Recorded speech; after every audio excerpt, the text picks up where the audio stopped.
Ron Paul Institute for Peace and Prosperity welcomes you to 5 Minutes, 5 Issues.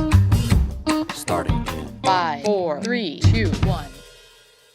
Hello, I am Adam Dick, a Ron Paul Institute Senior Fellow. Let's start. Issue 1.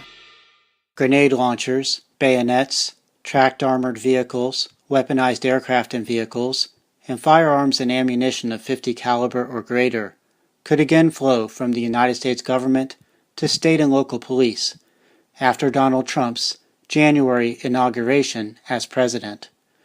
So reports David Dishno at the Associated Press. President Barack Obama, via an executive order last year, removed such items from among the many items routinely transferred.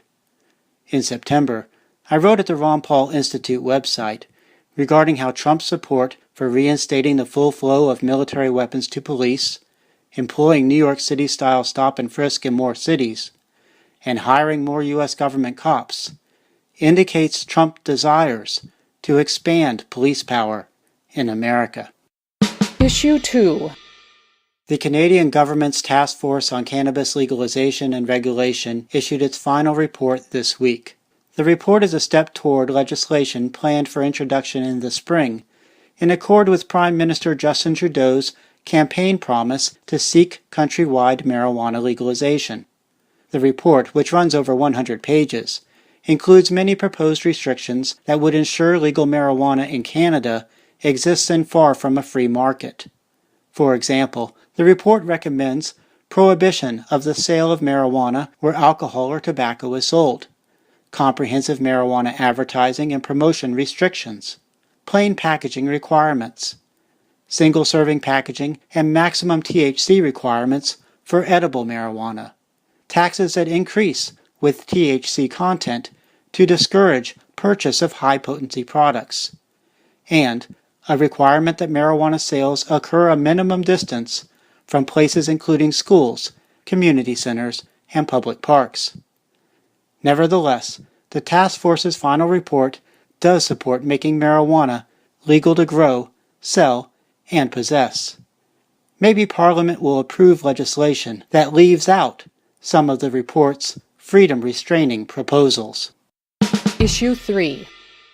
Senator Ron Wyden is known for taking a strong stand against Central Intelligence Agency Director John Brennan.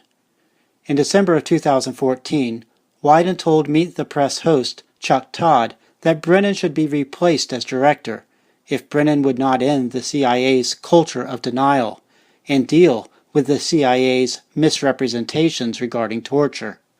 Now, 2 years later, Wyden has joined the chorus of people deriding Donald Trump for challenging the CIA in regards to reports the CIA determined the Russian government leaked emails to benefit Trump in the presidential race.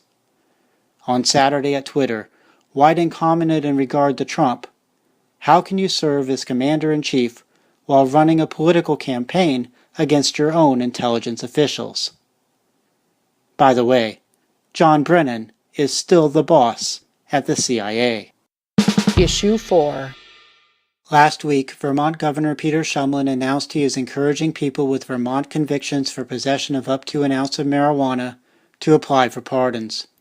Pardon applications will be accepted through December 25th.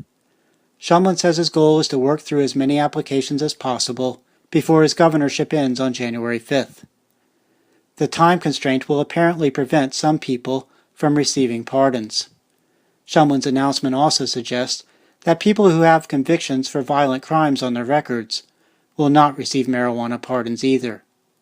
In 2013, Shumlin signed into law decriminalization of possession of up to an ounce of marijuana.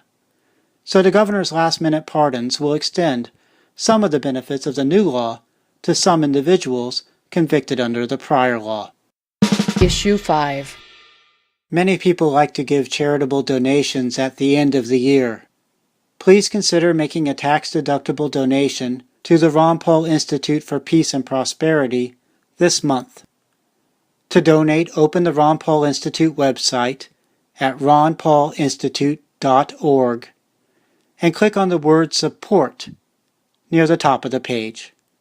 That's a wrap. Transcripts of 5 Minutes, 5 Issues episodes, including links to related information, are at the Ron Paul Institute blog.